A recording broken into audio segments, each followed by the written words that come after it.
Hey, good morning. July 9th. Sons and daughters of God, sense of God's presence banishes fear. Joshua 1:9 says, Be strong and of a good courage. Be not afraid, neither be thou dismayed, for the Lord thy God is with thee whithersoever thou goest. Only the sense of God's presence can banish the fear that for the timid child would make life a burden.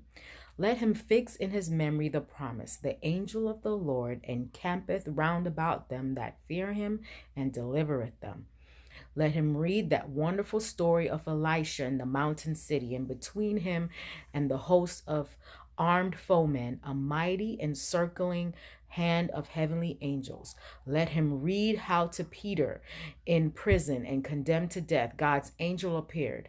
How past the armed guards, the massive doors, and great iron gateway with their bolts and bars, the angel led God's servant forth in safety.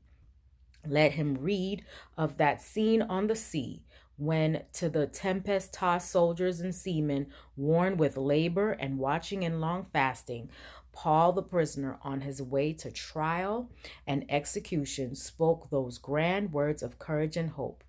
Be of good cheer, for there shall be no loss of any man's life among you.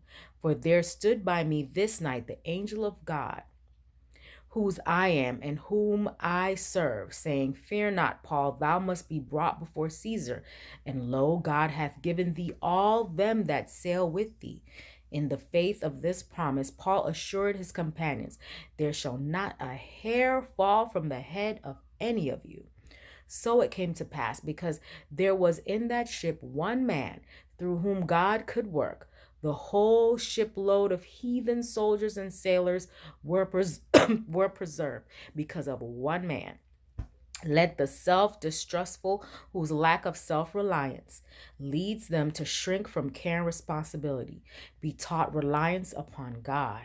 Thus, many a one who otherwise would be but a cipher in the world, perhaps only a helpless burden, will be able to say with the Apostle Paul, I can do all things through Christ, which strengtheneth me. Hope you have a great day. You're a son and daughter of God.